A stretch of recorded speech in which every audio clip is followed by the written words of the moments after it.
আসসালামু আলাইকুম। Giants mum's kitchen থেকে আরও একটি নতুন ভিডিও নিয়ে আসলাম। আমি জায়ানের মা। আজকের ডিম দিয়ে লাউ রান্না করব। খুব মজার একটা রেসিপি, লাউ দিয়ে ডিম রান্না। এটাকে লাউয়ের লাবড়াও বলা হয়। আমি একটা লাউ নিয়েছি, একদম কচি সুন্দর একটা লাউ নিয়েছি।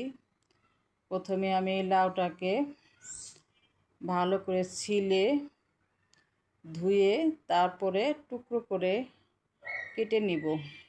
আমি ছিলা এবং কাটা দেখাইনি, ভিডিওটা শর্ট করার জন্য। এর জন্য আমি অফ ক্যামেরা করে নিয়েছি। প্রথমে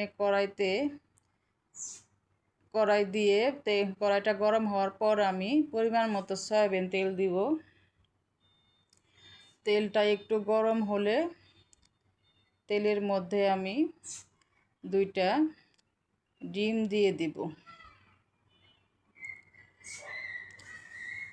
ডিম দুটাকে আমি ভালো করে ভেঙে ডিম দুটাকে ভেজে নিব। ভালো করে ভেঙে দিতে হবে, আর ডিমটা একদম ঝুরি ঝুরি হয়ে যাবে। ঝুরি ঝুরি হয়ে ডিমটা আমি হালকা গোল্ডেন কালার করে ভেজে নেব। এখানে ডিমের কাঁচা গন্ধটাও চলে যাবে, আবার সুন্দর একটা স্মেল আসবে। ভাজা একটা ডিমের যে স্মেলটা, এটা চলে আসবে। এজন্য আমি হালকা গোল্ডেন কালার করে ভেজে নিচ্ছি।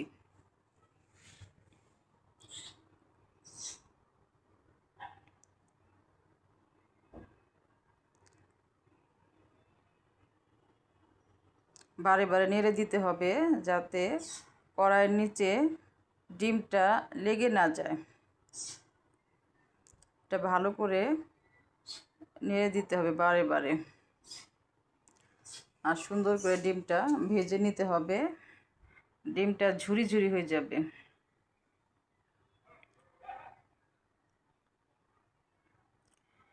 এরপর আমি ডিমের মধ্যে তেজপাতা দিয়ে দিলাম একটা। তেজপাতা দিয়ে তারপর পেঁয়াজ কুচি দিয়ে দিলাম। পেঁয়াজ কুচি দিয়ে এটাকে আমি একটু ডিমের সাথে নেড়ে পেঁয়াজটাকে একটু ভেজে নিব।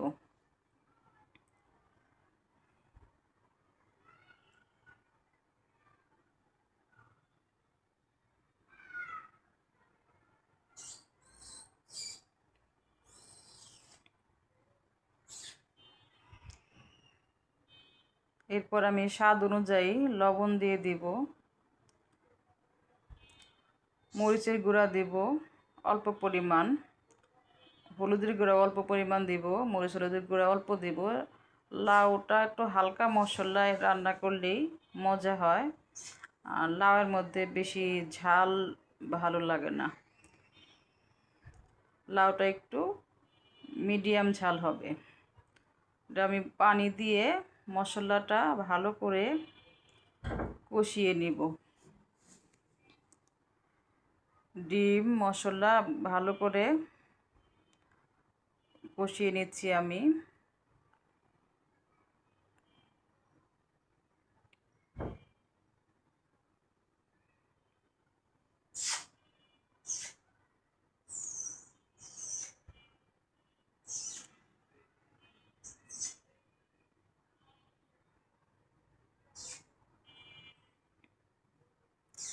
ভালো করে নেড়ে নেড়ে কষিয়ে নিতে হবে।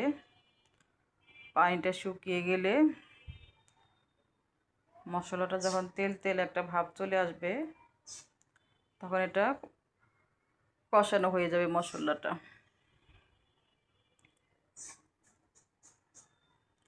মশলা কষানো হয়ে গেলে এর মধ্যে আমি টুকরো করে কেটে রাখা লাউগুলো দিয়ে দিব। লাউগুলি খুব ভালোভাবে মশলার সঙ্গে নেড়ে মিশিয়ে নিতে হবে।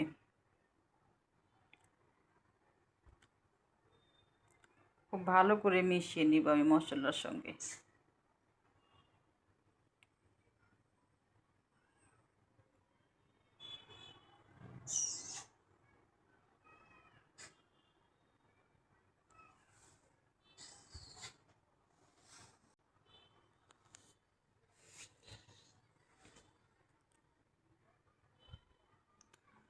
তারপরে ঢাকনা দিয়ে ঢেকে আমি কিছুক্ষণ লাউগুলো কষিয়ে নিব। লাউ থেকে একটা পানি বের হবে, আমি আগেই পানি দেই নাই। লাউ থেকে কিছুটা পানি বের হয়ে আসবে, লাউটা একটু নরম হবে। ঢাকনা খুলে আমি নেড়ে দেব।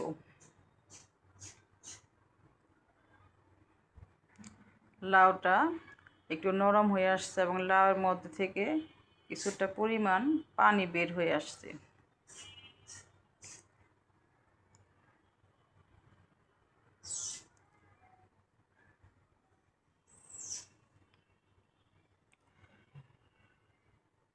এখন আমি লাউয়ের মধ্যে পরিমাণ মতো পানি দিয়ে দিব।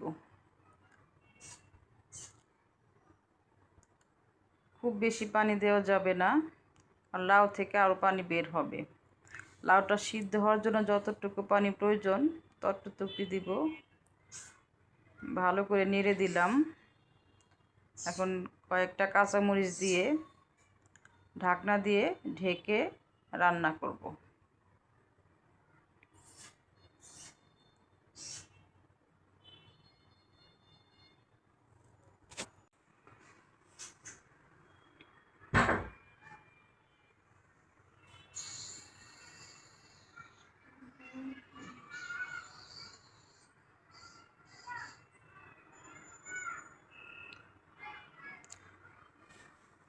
ঢাকনা খুলে কিছুক্ষণ পরে ঢাকনা খুলে আমি ভালো করে নেড়ে দেব। ঢাকনা খুলে ভালো করে নেড়ে দিতে হবে।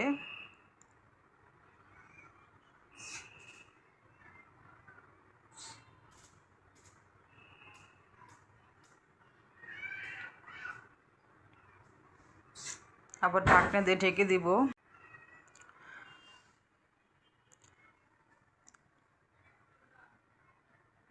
আবার ঢাকনা খুলে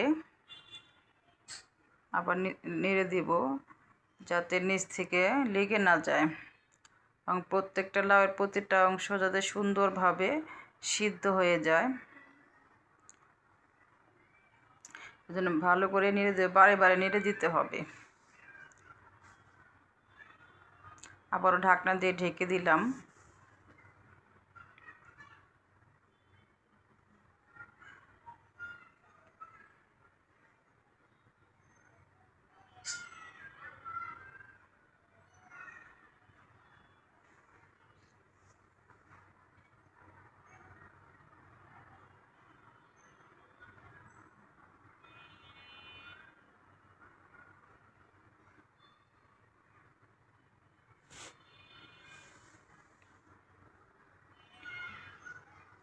লাউটা সুন্দর সিদ্ধ হয়ে এসেছে।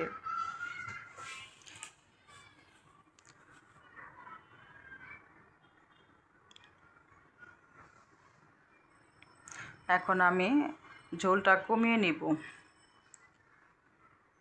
ঝোলটা কমে আসলে ভাজা জিরার গুঁড়া উপর থেকে আমি ছিটিয়ে দিব।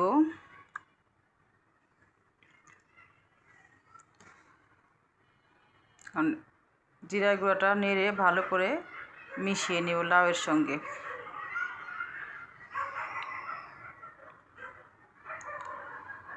হয়ে আসলে আমি এটা নামিয়ে নিব। দারুণ মজার ডিম লাউয়ের তরকারি, খেতে ভীষণ মজা হয়েছে। গরমের মধ্যে খেতে দারুণ মজা।